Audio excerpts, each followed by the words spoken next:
여러분 준비됐어요? 오늘도 말씀으로!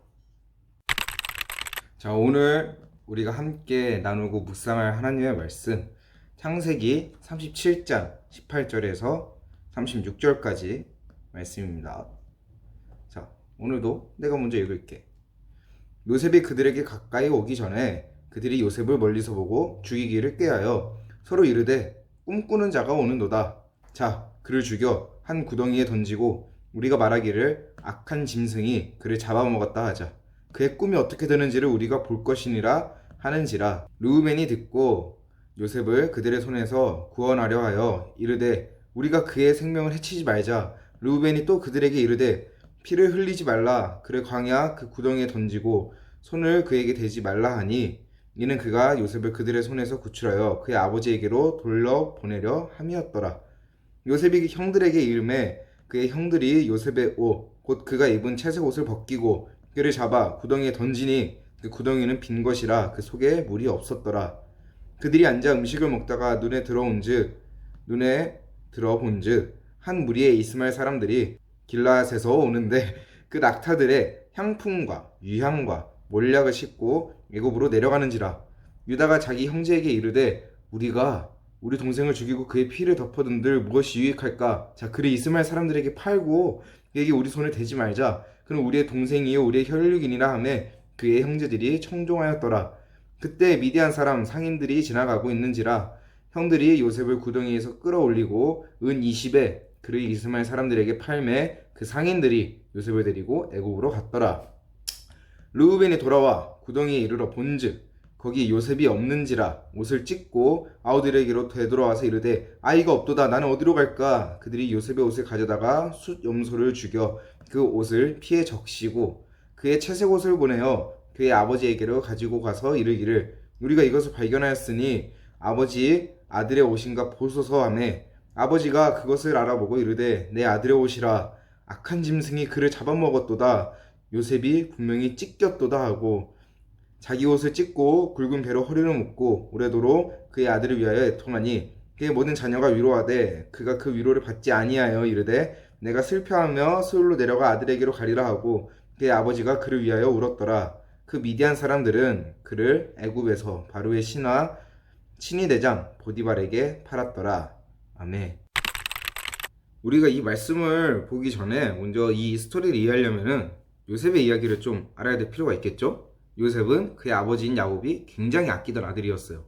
그래서 채색옷, 그 당시에 흔치 않았던 채색옷을 입힐 정도였고, 또 요셉은 되게 방금 우리가 읽었던 말씀 구절 가운데 여기 꿈꾸는 자가 오는도다 라고 하잖아요. 이유가 뭐냐? 요셉이 꿈을 꿨는데 볏집단들 12개가 자기를 향하여서 이렇게 절을 하는 그런 꿈을 꿉니다. 근데 그 꿈을 형들한테 말해요. 형들, 되게 천진난만하게 형들 내가 이런 꿈을 꿨다 라고 하는데 형들이 어떻게 해석을 해?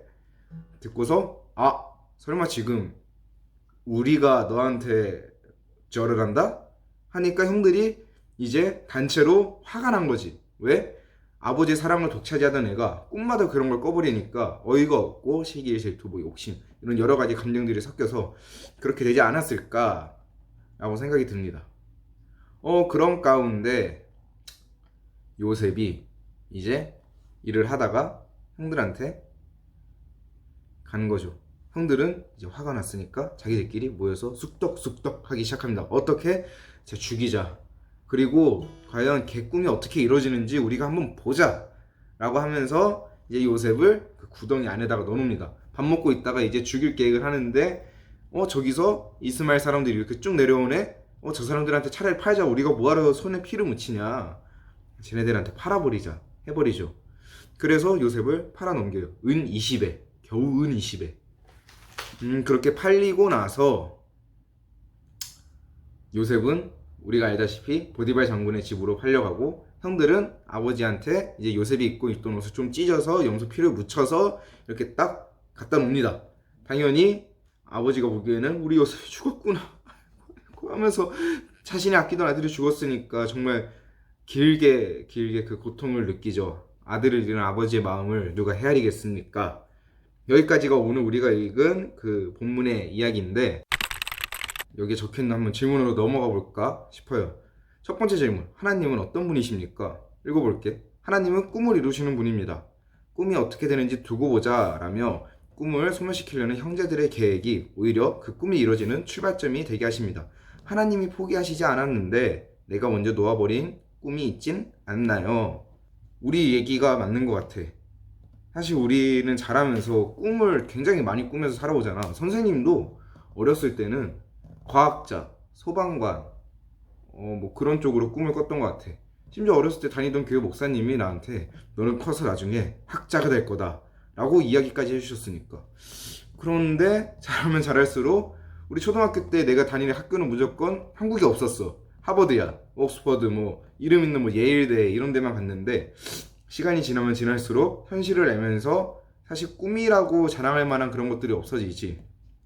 뭐 막상 꿈이라면은 좋은 회사에 취직하는 거, 뭐 좋은 연봉을 받아내는 거, 그래서 내 가족만큼이라도 좀 행복하게 사는 거, 뭔가 우리가 알고 있던 직업이라든지 내가 하고 싶은 거에 대한 개념보다는 그냥 정말 내 인생이 평탄하고 아무 문제 없이 그냥 유들유들하게 이렇게 흘러가는 것만을 더 꿈꾸게 되는 것 같아. 그런 모습이 우리 안에 있진 않은가. 그러면서 사실 그래서 요즘 더 선생님은 하고 싶은 게 더 많아지는 것 같아. 하나님과 더 가까워지면 가까워질수록 내 안에 포기했던 그런 많은 꿈들이 다시 한번 생각이 나더라고. 정말 예전에는 내 능력 안에서 한계를 딱 정해서 지금 내가 어느 정도 학교에 다니고 있고 이 학교에서 성적이 어느 정도고 내가 미래에는 뭐 어느 자격증을 따면은 이 정도까지는 갈 수 있겠구나 라고 하면서 그 안에서만 길을 찾았는데, 기도하고 이 말씀을 읽고 정말 하나님과 이렇게 교제하면 교제할수록 우리가 꾸는 꿈은 정말 이 말씀처럼 우리가 이루는 게 아니라 결국 이루시는 분은 하나님이다 라는 거를 요즘 절실하게 또 공감하고 있는 요즘인 것 같아. 우리가 흔히 우리의 부르심이라고 하잖아. 하나님은 과연 나를 어느 곳으로 부르셨을까? 하나님이 바라는 내 직업은 무엇일까? 라는 고민이 정말 많은 것 같아. 내 비전, 나의 진로가 무엇일까 생각하는 친구들도 많을 거고, 사실 선생님도 아까 말했듯이 꿈이 많다 보니까 건축가도 되고 싶었고, 정말 이렇게 신학도 공부해보고 싶었고, 글을 쓰는 작가, 뭐 강연하는 사람, 또 이렇게 음악을 하는 것도 좋아하니까 하고 그런 것들에 대해서 꿈이 많았는데 어떤 걸 선택해야 하나님이 가장 기뻐하시는 걸까? 라는 그런 의문점이 있었어. 직업적인 그 소명, 부르심이 나는 뭘까?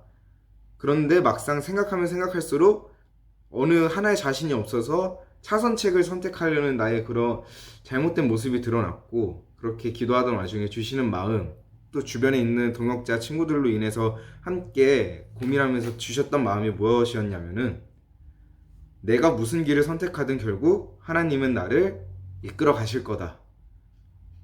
그곳 하나님은 선하신 분이기 때문에 정말 그 내가 선택한 길이 악한 게 아니라면은 하나님은 결국 나를 이끌어 가실 거다. 그럼 중요한 건 뭘까? 중요한 거는 내가 뭘 선택하냐가 아니라 그 길을 선택했을 때 어떻게 걸어가느냐가 하나님 보시기에 가장 중요하다는 거를 알게 되었던 것 같아. 우리가 어렸을 때 그 가정신문을 만들잖아. 그러면은 사실 그걸 들고 가면 만드는 사람은 누구야? 내가 아니라 우리 엄마, 우리 부모님이 대신 만들어 주셔. 근데 부모님이 와서 이렇게 말씀하시지, 같이 만들자고. 이렇게 했을 때 부모님이랑 같이 만들면서 정말 부모님과 그 만드는 과정 가운데에서 기쁨을 느끼고 즐거움을 느끼고 그 안에서 실력을 자라나게 되는 친구들이 있어. 근데 오히려 또 반대로 부모님한테 맡겨버리고 자기는 다른 거 하러 가. 막 친구들이랑 놀러 갔다 올게 이렇게 해. 뭐 그렇게 해서 그 결과물을 내는 친구들도 있어. 결국 만든 건 누구야?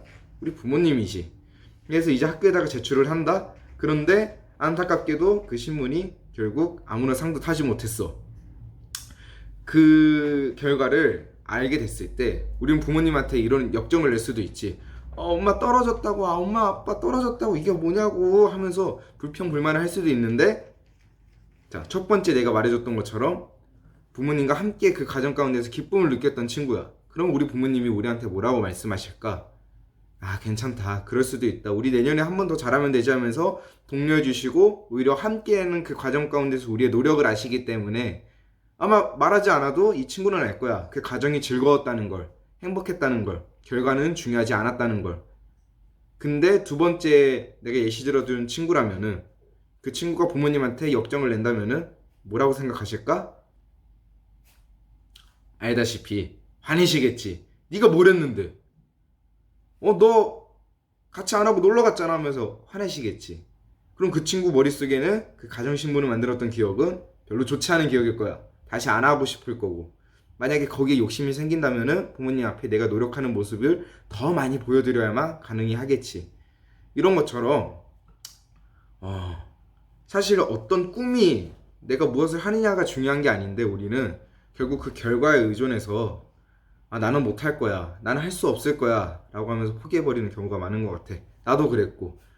근데 중요한 거는, 이 질문을 보면서 생각이 들었던 거는, 내 안에 있는 꿈들은 결국 이루시는 분은 하나님이기 때문에, 또 이뤄 가시는 분도 하나님이기 때문에, 정말 중요한 거는 하나님과 걸어가는 그 인생의 여정 가운데에서 우리가 함께 즐거움을 느끼면서 살아가는 게 더 중요하지 않을까라는 생각이 듭니다.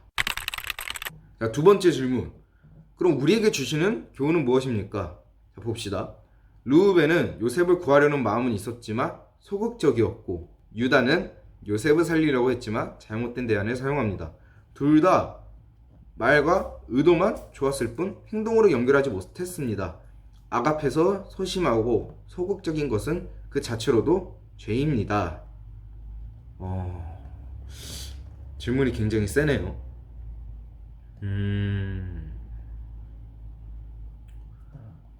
우리도 하나님 앞에 정말 결단하는 모습이 많은 것 같아. 흔히 우리가 전에 다녀온 수련회들 가운데서 우리는 참 많은 고백들을 하잖아. 하나님 앞에서 바로 서겠습니다. 내 안에 있는 이런 음란함, 아니면은 뭐 친구들을 미워하는 마음, 욕하는 거, 욱하는 거, 또 말씀대로 살지 못하는 거 고쳐내겠습니다. 하나님, 우리가 끊겠습니다 라고 말도 하고 의도도 하고. 하지만 사실 삶의 변화가 별로 없는 나의 모습을 좀 많이 알게 되는 것 같아. 그럴 때마다 나도 모르게 그럴 수 있지 하면서 합리하면서 넘어갔는데, 이 말씀, 이 질문의 마지막, 그 악 앞에서 소심하고 소극적인 것, 그것 자체로도 죄라는 말씀을 보면서 정말 말 그대로 밖에 안 나오는 것 같아. 우리 이 질문에 대해서 더 생각하면서 이 찬양을 함께 했으면 좋겠습니다.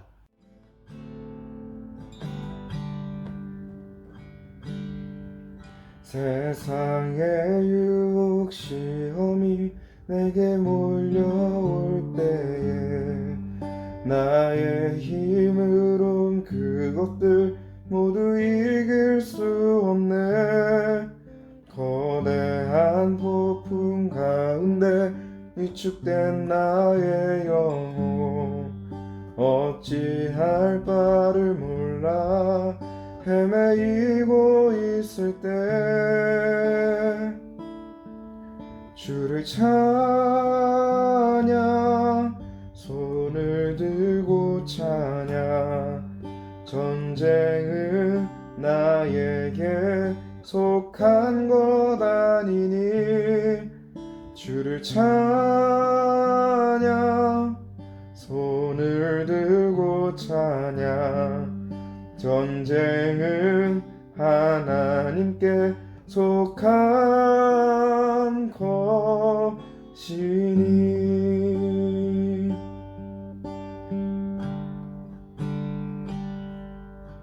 거짓과 속임수로 가득 찬 세상에서 어디로 갈지 몰라 머뭇거리고 있네. 공중의 권세 잡은 자 지금도 우리들을 실패와 절망으로 넘어뜨리려 하네. 우리 함께 목소리 높여서 주위를 둘러보며 아무도 없는 듯 믿음의 눈을 들며 보이는 분 계시네. 지금도 내 안에서 역사하고 계시는 사망과 어둠의 권세 물리 지신 예수님 주를 찬양 주를 찬양 손을 들고 찬양 전쟁은 나에게 속한 것 아니니 주를 찬양 손을 들고 찬양 전쟁은 하나님께 속한 것이니.